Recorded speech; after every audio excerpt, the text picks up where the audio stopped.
हुजूर पुरनूर संत कृपाल सिंह जी महाराज, ऐसी हस्तियाँ जब भी आती हैं तो वो प्रभु रूप होती।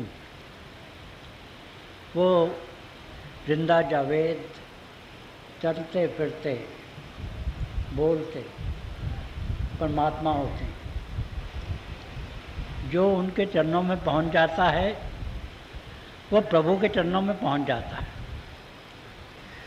तो ऐसी ही हस्ती हमारे हुजूर पुरनूर थे। उन्होंने पापी देखा न पुण्य, आस्तिक न नास्तिक, हिंदुस्तानी ना अमेरिकन, जो भी उनके चरणों में आया उन्हें रूहानियत की दौलत से माला माल कर दिया। वो रूहानियत के अखुट भंडार अपने साथ लेके आती हैं और दोनों हाथों से उन्हें लुटाती हैं। तो मेरा एक शेर है कि बस एक बार ही उठी निगाह महफिल में, किसे खबर के खजाने लुटा दिए।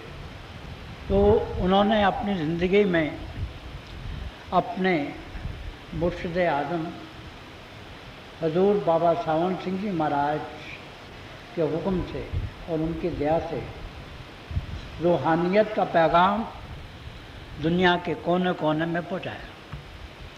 और उसका नतीजा ये है कि आज दुनिया का पत्ता पत्ता, कली कली सावन सावन और कृपाल कृपाल पुकार रहे हैं।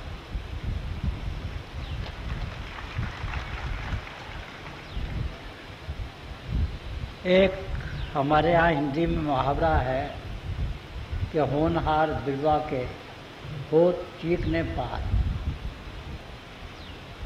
तो यही बात हमारे हुजूर पुरनूर में भी थी। मुझे याद है कि जब हम गुरु नानक साहब की 500 साला जन्मदिन मना रहे थे, तो उस वक्त गवर्नमेंट ऑफ इंडिया ने सब महापुरुषों से, सब बड़े बड़े लखारियों से उन पे आर्टिकल मांगे थे। और हुजूर पुरनूर का जो मजमून था उसे सर्वश्रेष्ठ मान के सबसे पहले गवर्नमेंट ने इशू किया था। उसे महाराज जी ने इस तरह से शुरू किया था कि Guru Nanak did not belong to the Sikhs alone, he belong to entire mankind as the entire mankind belong to him. कि गुरु नानक साहब सिर्फ सिखों के लिए नहीं थे, वो तो समस्त मनुष्य जाति के लिए थे, जैसे कि तमाम मनुष्य जाति उनके लिए थी। तो ऐसा ही वाक़या हमारे हुजूर पुरनूर के जीवन में भी आता है। जब वो करीब 17-18 वर्ष के थे, तो चूँकि सरकारी नौकरी करते थे, उनकी उस वक्त जो तनख्वाह थी वो वाजबी थी। तो एक दफ़ा इनके पास इनके चचा सरदार जमीर सिंह जी आए, वो बीमार थे।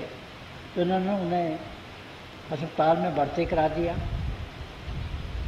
अब ये रोज़ उनके लिए जो भी ज़रूरी दुआएं थीं वो लेके जाते, फल लेके जाते, दूध लेके जाते।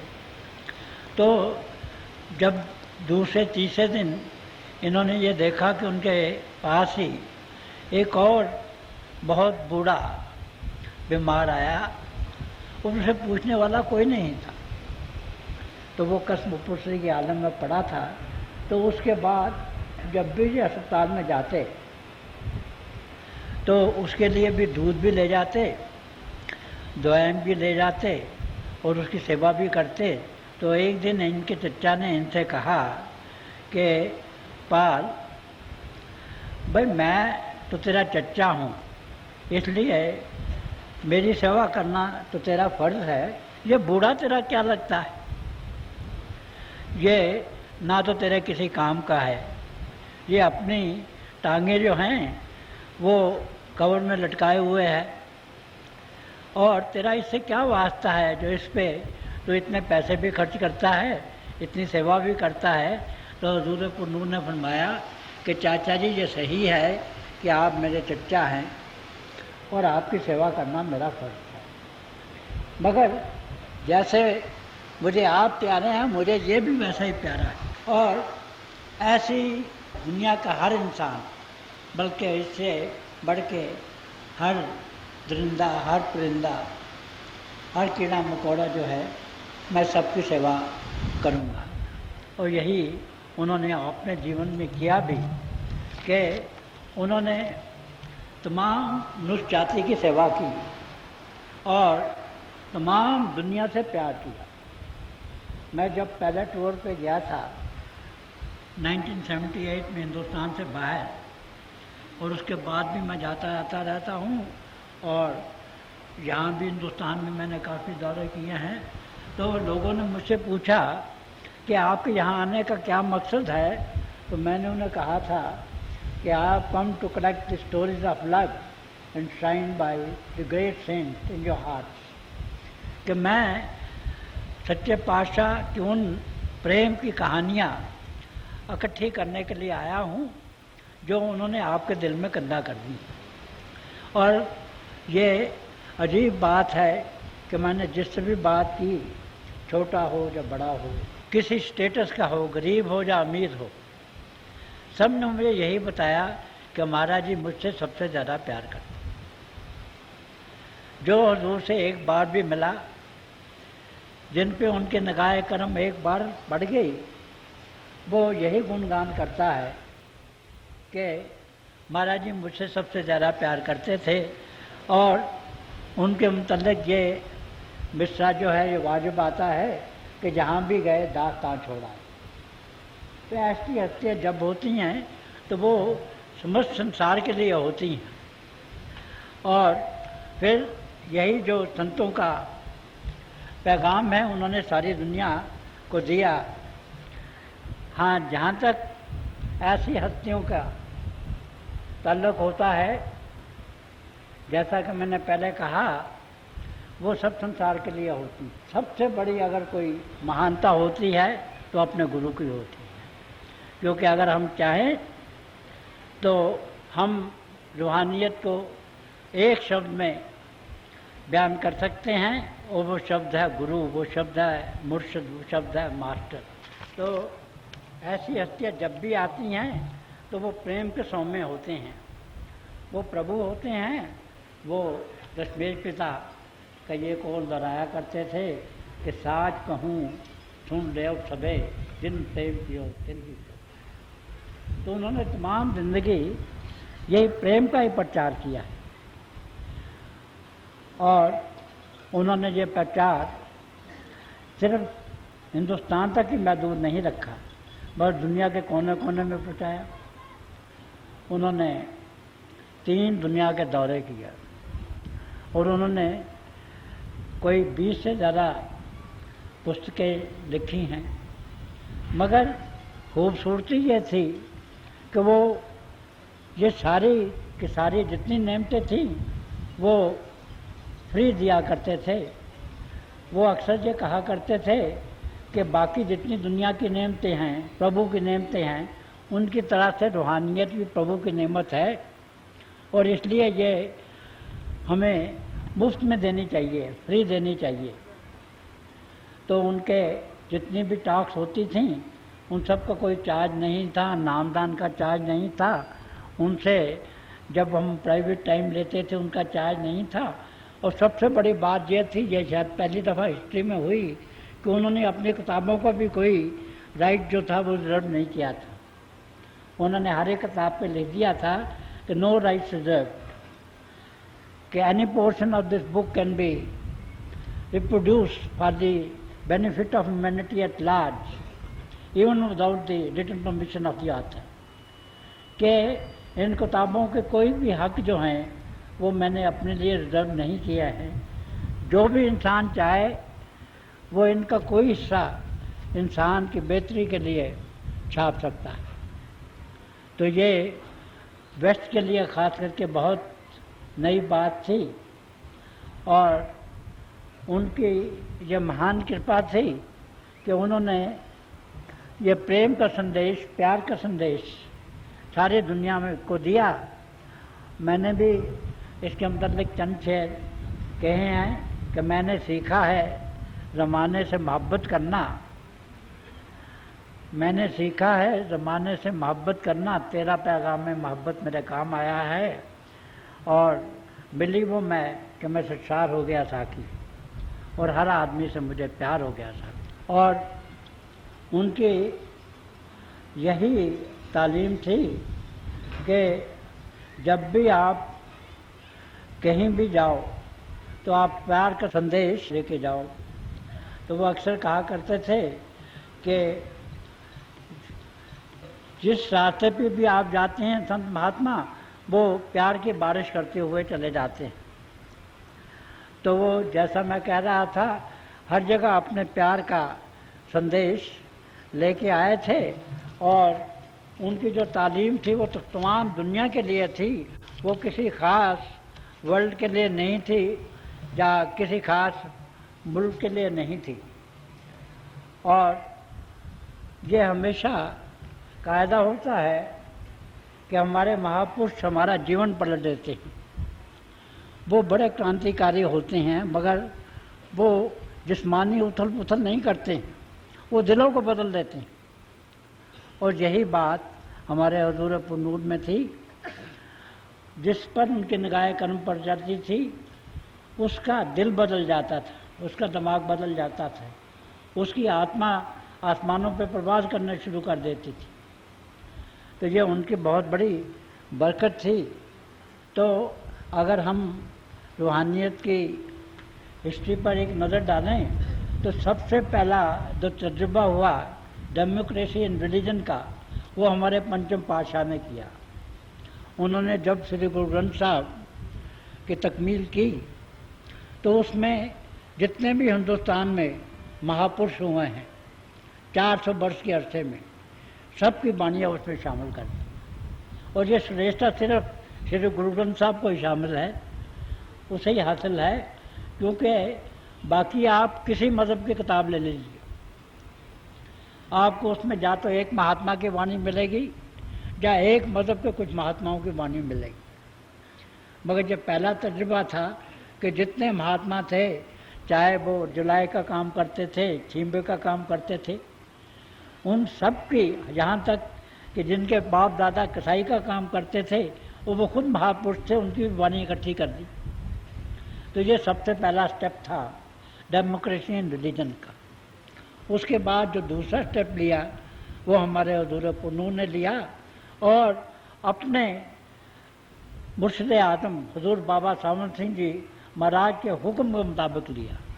हुजूर ने उन्हें ये हुक्म दिया था कि कृपाल सिंह, तुम एक ऐसी कॉमन प्लेटफॉर्म बनाना, एक ऐसी साझी धरती बनाना जिसमें दुनिया के सब महापुरुष जो हैं, सब मज़हबों के जो नेता हैं, वो आके बैठे और एक दूसरे की वाणी का विचार करें और आपस में सबका प्रेम और प्यार बढ़े। तो उनसे पहले ये हमने कहीं नहीं सुना कि एक ब्राह्मण और एक शेख, एक मौलाना एक स्टेज पे इकट्ठे हुए हैं। मगर महाराज जी वर्ल्ड फेलोशिप ऑफ रिलीजन के फाउंडर प्रेसिडेंट थे और उन्होंने 4 ऐसी कॉन्फ्रेंसेस हिंदुस्तान में की और उन्होंने जितने भी मज़हबों के नेता थे सबको बिठाया और सब जब एक स्टेज पे बैठे और सबने जब अपने अपने मज़हब की बात की तो उनका निचोड़ यही था कि एक ही सबकी तालीम है कि हम सब एक ही प्रभु के बच्चे हैं, एक पिता एक इसकी हम बारे, और एक ही प्रभु का नूर हम सब में जगमगा रहा है। हमारी ज़िंदगी का सबसे बड़ा ध्येय है कि हम अपने आप को जानें और प्रभु को पाएं। और ये काम जो है ये किसी महापुरुष की छत्र छाया में ही हो सकता है। तो जब सबको ये मालूम हुआ कि सबका जो निचोड़ है वो एक ही है, तो कुदरती तौर पर जो दीवारें थी मज़हबों की वो टूट गई और सब मिलके प्रभु का गुणगान करने लगे। हमारे यहाँ गीता में भी बहुत से कर्म यज्ञ हैं, जिनमें से एक संगति कर्म यज्ञ है। और संगति कर्म जो यज्ञ है वो उसे नहीं कहते कि एक मज़हब के जो लोग हों वो एक स्टेज पे आके बैठ जाएं। संगतिकरण तभी होता है जब सारे मज़हबों के जो लोग हैं वो आके एक स्टेज पे बैठे, तो उसे संगतिकरण कहा जाता है। तो ये महाराज जी की सबसे बड़ी देन थी कि उन्होंने world conference on unity of man यहाँ बुलाई, जिसमें हिंदुस्तान के लाखों आदमियों ने शमूलियत की और इसके अलावा 600 डेलीगेट बाहर से दूसरों मुल्कों के भी आए। उस वक्त हमारी प्रधानमंत्री इंदिरा गांधी जी ने एक पत्र लिखा था हमारे हजूर पुन्नूर को, और उसमें उन्होंने लिखा था कि it is after a long period of 2500 years that such A conference is being held in India, कि यह महाराजा अशोक के 2500 साल बाद पहली मरतबा है कि ऐसी कॉन्फ्रेंस फिर हिंदुस्तान में हो रही है। तो उन्होंने अपने गुरु का जो पैगाम था वो दुनिया के कोने कोने में पहुँचाया, और ये एक शिष्य की सबसे बड़ी महानता है कि वो अपना नाम कभी नहीं लेता, वो हमेशा अपने सदगुरु का नाम लेता है। मैं इन दो महापुरुषों के चरणों में बैठा हूँ। मुझे याद है कि जब हजूर से आके हमारे बहन भाई ये अर्ज किया करते थे कि महाराज जी आपकी दया से ये काम हो गया है, आपकी दया से वो काम हो गया है, तो हजूर फरमाया करते थे भाई मैंने तो कुछ पता नहीं, बाबा जी ने किया होना। और यही बात संत कृपाल सिंह जी महाराज में थी। जब लोग आते थे उनकी रहमतों का जिक्र करते थे तो वो यही कहा करते थे कि भाई ये हमारे दूर महाराज बाबा सामन सिंह जी महाराज ने ये कर दिया होगा। और फिर जब महाराज जी की हमने डायमंड जुबली मनाई, हीरक जयंती, तो उस वक्त उन्होंने एक छोटा सा पैगाम सारी दुनिया के लिए भेजा, और वो पैगाम था be good, do good and be one, कि नेकी करो, नेक बनो और सब एक हो जाओ। तो उनका ये जो पैगाम था ये सारे संसार में फैला। और कोई बात नहीं है, ये जो बारिश है तो जब कभी मौका होता है ये सावन के बादल जो हैं, गंगोर घटाएं जो हैं, ये गिर के चली आती हैं और हमेशा ये वर्षा हुआ करती है। जो भी हम कार्य करते हैं, जो भी हम फंक्शन मनाते हैं, ये सबसे बड़ी हुजूर की दया की निशानी है। तो ये देखिए ये सावन बरस रहा है, सावन की गंगोर घटाएं हैं, तो ये उन्हीं की महानता है कि आज दुनिया में परमारथ का ये जो प्रोग्राम है ये इतनी तेज़ी से चल रहा है। तो ये मैं जैसे कह रहा था उन्हीं की दया है कि ये रूहानियत का जो पैगाम है ये बहुत तेज़ी से चल रहा है। और ये यूनिटी ऑफ मैन कॉन्फ्रेंस में महाराज जी ने एक पेशीन गोई की थी और ये कहा था कि हम सतयुग में दाखिल हो चुके हैं और रूहानियत का प्रचार सारी दुनिया में होगा। और जिस दफ़ा ये जो तब्दीली आएगी ये उथल पुथल से नहीं आएगी, रिजोल्यूशन और ग्रैंड रिजोल्यूशन से नहीं आएगी, ये चेंज ऑफ हार्ट से आएगी। तो गंगेश्वर जी महाराज ये जो बहुत बड़े हमारे लीडर हैं सनातन धर्म के, एक दफ़ा एक कॉन्फ्रेंस हुई थी जिसमें महाराज जी प्रिजाइड कर रहे थे। उसमें सारे भी जितने हमारे महामंडलेश्वर थे और जितने भी हमारे शंकराचार्य थे सब थे। तो वहाँ सर्वसम्मति से महाराज जी को उसका प्रेसिडेंट चुना गया। तो किसी ने ये कहा कि देखिए हम तो सब जो हैं हमने तो गेरुए वस्त्र पहन रखे हैं, ये एक गृहस्थ वाला इंसान कैसा हमारे प्रेसिडेंट हो सकता है।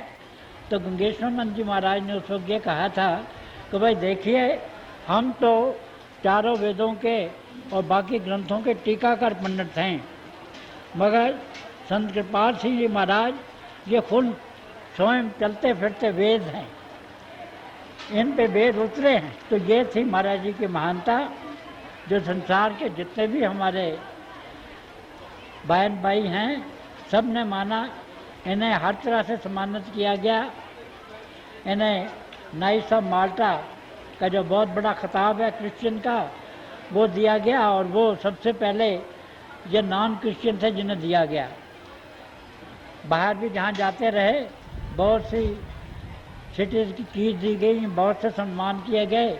और आखिरी महाराज जी के जीवन के दिनों में हमारी पार्लियामेंट में भी पहली दफ़ा किसी महात्मा का स्वागत किया।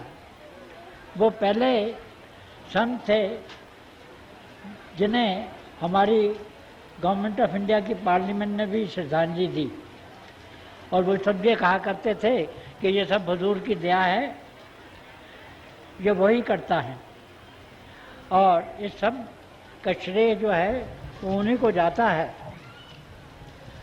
और उन्होंने हमें पॉजिटिव मिस्टिसिज्म का हुक्म दिया है, क्योंकि जब मैं बाहर जाता हूँ तो लोगों को बड़ी गलतफहमी है कि जो हमारे हिंदुस्तान, जब भारत की संस्कृति है वो ये है कि हम दुनिया के सारे काम काज छोड़ दें, हिमालय की बर्फानी पहाड़ों में चले जाएं, वहाँ की जो गारें हैं वहाँ रहें, जा किसी लकोदक सरा में झोंपड़ी में रहें, और वहाँ जाके सारी ज़िंदगी प्रभु की याद में गुजारें। तो मैं उन्हें ये बताता हूँ कि ये बात गलत है, ये नेगेटिव मिस्टिसिज्म है। मैंने एक वर्ड काइन किया, पॉजिटिव मिस्टिसिज्म। जो संतों का रास्ता ये है, और वो रास्ता ये है कि हमने अपनी दुनिया के सारे फर्ज पूरे करने हैं। उसके साथ साथ ही ये जो ज़िंदगी का परम लक्ष्य है अपने आप को जानने का और प्रभु को पाने का, उसे भी पूरा करना है। हमारे माँ बाप की और हमारे फ़र्ज़ हैं, हमारी फैमिली की और हमारे फ़र्ज़ हैं, हमारी सोसाइटी की और हमारे फ़र्ज़ हैं, हमारी कौम की और हमारे फ़र्ज़ हैं, हमारे अंतर्राष्ट्रीय या इंटरनेशनल लेवल पे फ़र्ज़ हैं, और फिर कॉस्मिक लेवल पे हमारे फ़र्ज़ हैं। और हमने इन सब फ़र्ज़ों को पूरा करना है।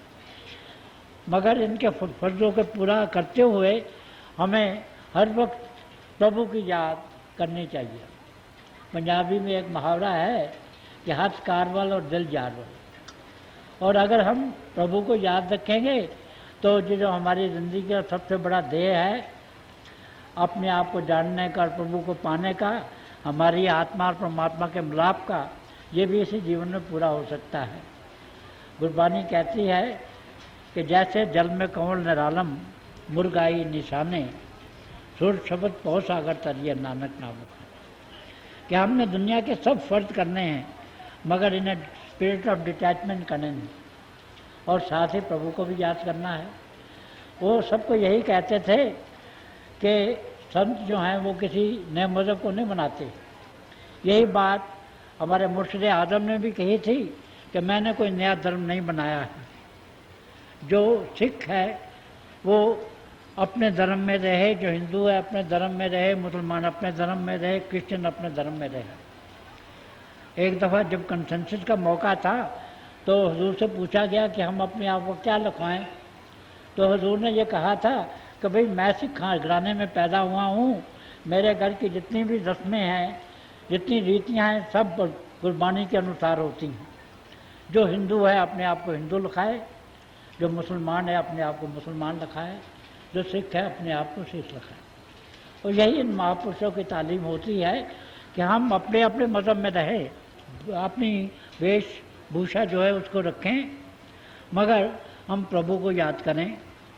हम किसी महापुरुष के चरणों में बैठकर उसकी छत्र छाया में आएँ, उनकी नज़र करम के बदौलत हमारी रूहानी तरक्की हो, जिस्म और जिस्मानियत से ऊपर आए और रूहानी मंडल से गुजर कर उस स्टेज में पहुँचे कि जहाँ आत्मा और अपने सतगुरु का पहले मिलाप होता है और बाद में आत्मा का और प्रभु का मिलाप होता है। इसी को सूफी भाई फिनाफिल शेख और फिनाफिल्ला की मंजिलें कहते हैं। तो यही उनकी तालीम थी कि हम जितने भी महापुरुष हुए हैं हम सबका आदर करते हैं, सबको सम्मान करते हैं। जितने धर्म ग्रंथ हैं हम सबका आदर और सम्मान करते हैं। तो इस सिलसिले में मेरे एक दो शेर हैं कि अपने ही दोस्त की तो हैं जितनी हैं ये निशानियाँ, अपने ही दोस्त की तो हैं जितनी हैं ये निशानियाँ, दैर मिले तो सर झुका काबा मिले सलाम, और मैंने पी सहबाए इरफां हर तजल्ली गाह से। महाराज जी मंदिर में भी जाते थे, मस्जिद में भी जाते थे, गुरुद्वारे में भी जाते थे, सिनागाग में भी जाते थे। मैंने पी सहबाए इरफां हर तजल्ली गाह से, एक ही साकी था जो मैं खाना दर मैं खाना था। और उनके तालीम को अगर एक मिसरे में समेटा जाए तो मैंने यूँ किया है कि खुदा से इश्क करो, आदमी से प्यार करो, यही उनकी तालीम का लुब्बे लबाब है। और उनकी जो ज़ात थी, रब्बी ज़ात, वो ऐसी दिलकश थी कि जो भी उन्हें एक दफ़ा देख लेता था उनका गर्विदा हो जाता था, उन्हीं का होके रह जाता था। क्या जिक्र मेरा साकी, मैं तो हूँ तेरा बंदा, क्या जिक्र मेरा साकी, जिसने भी तुझे देखा तेरा हुआ शेदाई।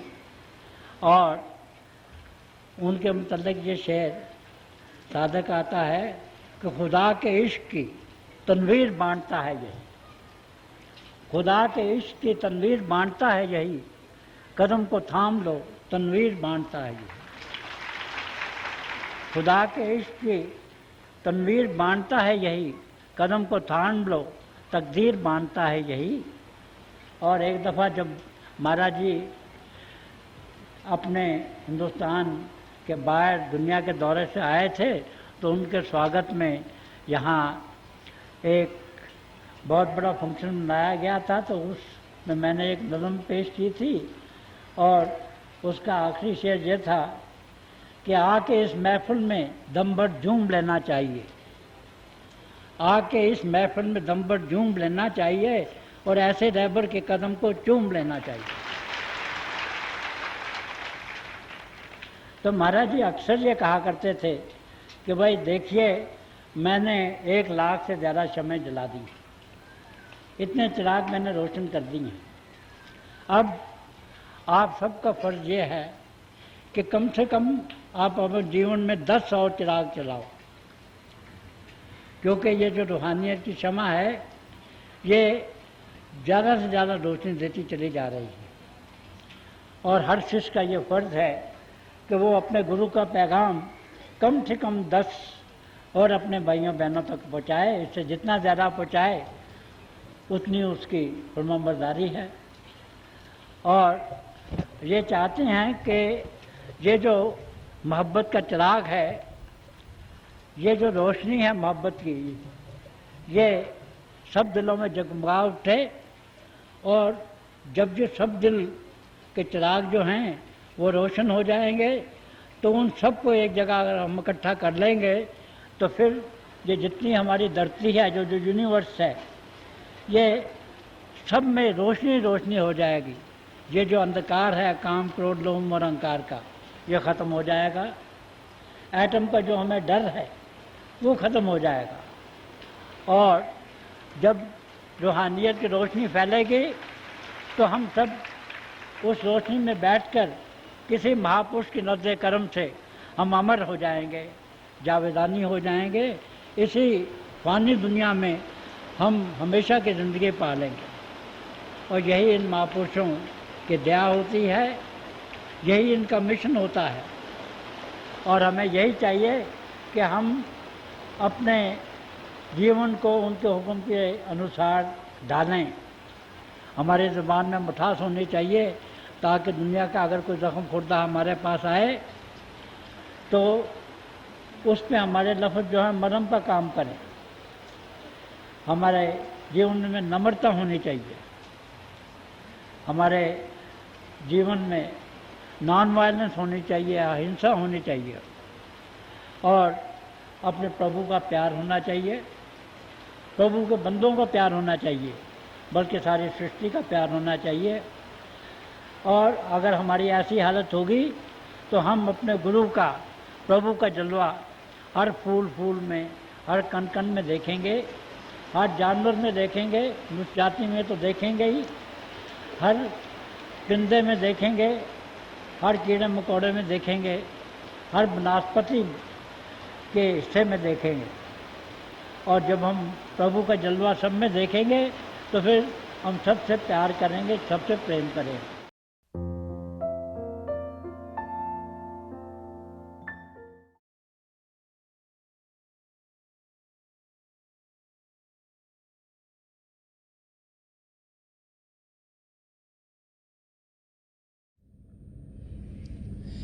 प्यारे भाई और बहनों, अभी हम सब दयाल प्रसन्न दर्शन सिंह जी महाराज की दिव्य वाणी सुन रहे थे।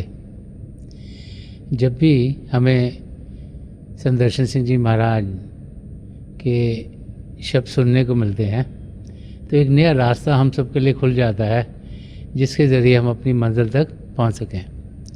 वो रास्ता प्रेम का रास्ता है, वो रास्ता अध्यात्म का रास्ता है। तो थोड़ी देर के लिए आप सब अभ्यास के लिए बैठ जाएं। आप जहाँ भी बैठे आराम से बैठिएगा, अपनी आंखें बंद कर लीजिएगा और ये आंखों के डेले आई बॉल्स हैं सीधे सामने फोकस होने चाहिए, जैसे 8-10 इंच आपके सामने फोकस हैं।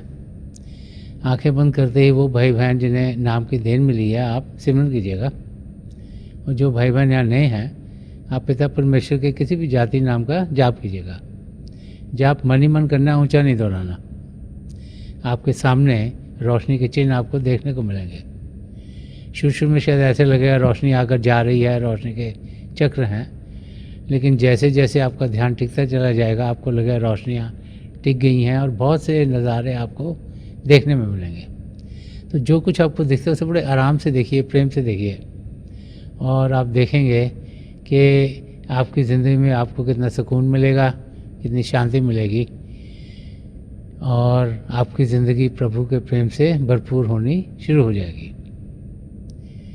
थोड़ी देर के लिए आप सब अभ्यास के लिए बैठ जाएं।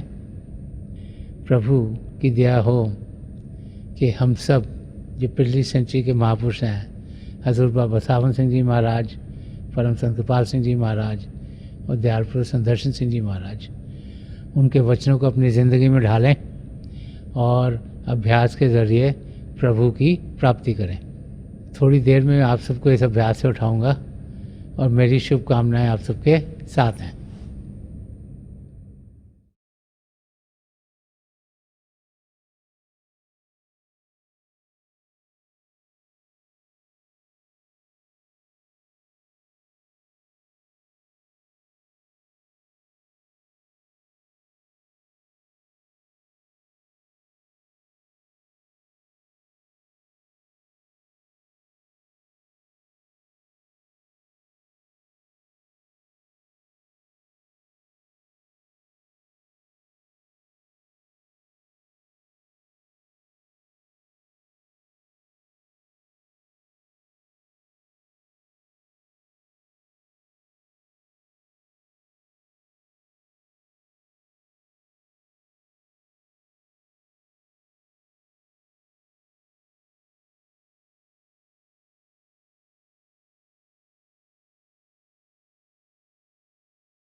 छोड़ दीजिए जी।